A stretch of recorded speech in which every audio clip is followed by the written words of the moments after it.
કેમ છો મિત્રો? મજામાં? હું અરુણ જાડો તમારું હાર્દિક સ્વાગત કરું છું એક નવા વિડીયોમાં. હવે ઘણા લોકો મને મેસેજ કરી રહ્યા છે, કરુણભાઈ આ ભરતી ક્યારે આવશે, આ ભરતી ક્યારે આવશે, ઘણા વનપાલ ક્યારે આવશે, ફોરેસ્ટ ક્યારે આવશે, કોન્સ્ટેબલ ક્યારે આવશે, પીએસઆઈ ક્યારે આવશે. આ રીતના લોકો બધા મને બહુ મેસેજ કરી રહ્યા છે. હવે હું તમને એક વાત જણાવીશ. એક વાત તમે જોવો ને તો આ વિડીયો જો ને બહુ ખુશીનો છે.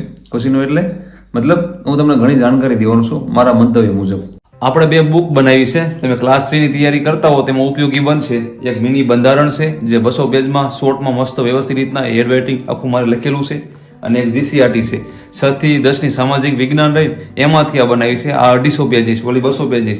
આ બંને બુક મારા હાથે મેં નોટ કરેલું વ્યવસ્થિત લખી છે. તમારે જો જોતી હોય તો દેખાય વોટ્સએપ નંબર છે ને મેસેજ કરવો. હું તમને એક વાત કરું. જો પેલા આપણે કેના આર આવ્યા આ સીસી ને એના બરાબર તરત એની ભરતી આવી બરાબર, તરત એની ભરતી લેવાની, અને પછી કોન્સ્ટેબલ એના નવા આર થાય તરત એની ભરતી લેવાની. આ રીતના બધા નવા નવા આર આવતા ગયા. અને રેણુ તલાટી હમણાં રેણુ તલાટીનું પેપર રહેવા રહી ગયું, એના પણ આર આવ્યા અને તરત એની ભરતી આવી બરાબર. હવે સ્વાભાવિક છે કે વનપાલ આર જાહેર થયા એટલે એની ભરતી આવવાની જ છે. ટૂંક ગાળામાં મને લાગે એનું આવશે.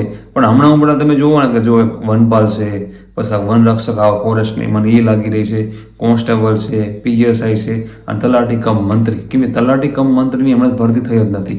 તલાટી કમ મંત્રીની શું કહેવાય, મેં ડેટા એવો જાણ્યો હતો કેમ કે તલાટી કમ મંત્રી મારા ગવર્નમાં બહુ ઝાઝા છે.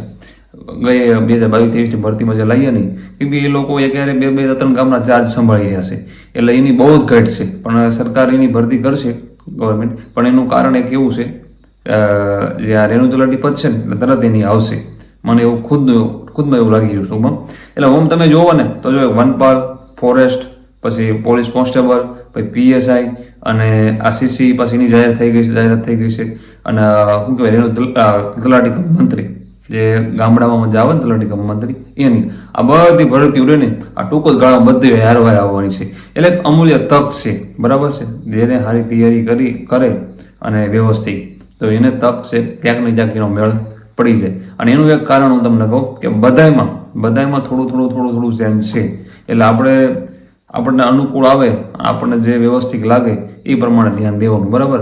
કેમ કે જે લોકો કોલેજમાં હોય, ઘણા કોલેજ કમ્પ્લીટ કરી પાડી હોય, ઘણા ગ્રેજ્યુએશન કમ્પ્લીટ કરી પાડ્યું હોય, આપણે જે અનુકૂળ આવે ને એને એક બેને ફોકસ કરીને તૈયારી કરવાની. બધાને બહુ જાજુ પૂરતું વાયરલ લોડ નહીં લેવાનું, એ કંઈમાં પણ સફળ ન થવી. માની લો કોઈ વસ્તુ લેવાની લાઈનમાં આપણે ઊભા હોવી તો ઘડી કોની લાઈનમાં જવી, ઘડી કોની લાઈનમાં જવી, તો એ કંઈ શેડો ન આવે સમજે, ટૂંકમાં આપણો વારો ન આવે. એની કરતાં એક લાઈનમાં ઊભા રહ્યો તો ગમે ત્યારે આવે ખરો, પણ ભલે મોડો આવે પણ આવશે ખરો વારો એમ.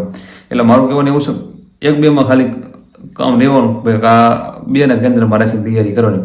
કેમ કે જો તમે તલાટી કમ મંત્રીની કરશો ને તો એમાં એક તો ગ્રામર ઇંગ્લિશ આવશે અને ગુજરાતી વ્યાકરણ આવશે બરાબર. એટલે એ બે અલગથી કરવાનું તમારે થશે. અને કોન્સ્ટેબલમાં એ કાંઈ આવશે નહીં બરાબર. અને કોન્સ્ટેબલમાં હવે તમે કેવું જે આપણે ગદ્ય જે રહ્યું ને એમાં આવે કોન્સ્ટેબલમાં, તો એવું ગદ્ય તમે જો તૈયાર કરો તો હામાં વ્યાકરણ તલાટી કમ મંત્રી થઈ જાય તૈયાર તમારે. એટલે તમે જોવો ને થોડું બધું મેસ ડાલવાનું છે. એટલે તૈયારી મારે મંત મુજબ થોડુંક બધાને ભેગું રહીને એવું કરવાનું ટૂંકમાં, કે બીજામાં આપણને ફાયદો થાય એ રીતના તૈયારી કરવાની. અને ફોરેસ્ટની એની બધી એ રીતના છે, એમાં 50% વધારે ટૂંકમાં શું કહેવાય પર્યાવરણ એવું છે ટૂંકમાં બરાબર, ઇકોલોજીની.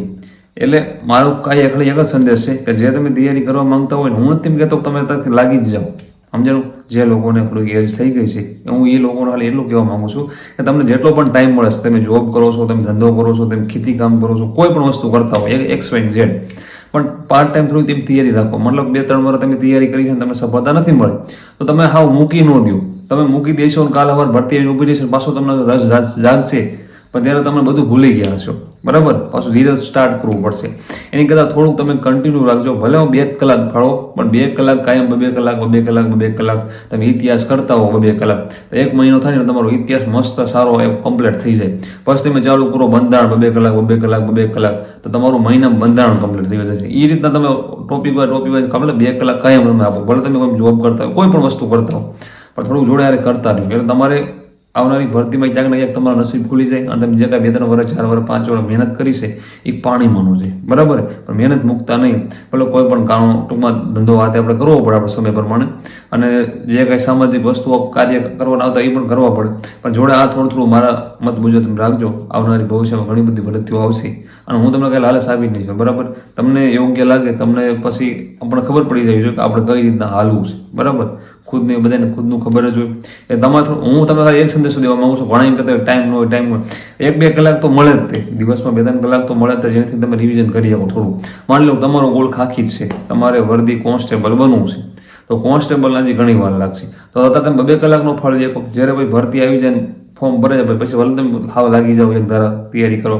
અધર સાઈડમાં થોડું કાંઈક જોબ વર્ક કરો, કોઈ ધંધો આ તે બિઝનેસ તમને જે સારું લાગે, તમને તમારામાં સ્કિલ હોય એની માની કામ કરો. કાલે વાર કરતાં તમને નો જોબ મળે તો આપણે ધંધો હોય અથવા કોઈ પણ વસ્તુ આપણને આવડતી હોય તો એની માટે આપણે જિંદગી કાઢી શકીએ એમ.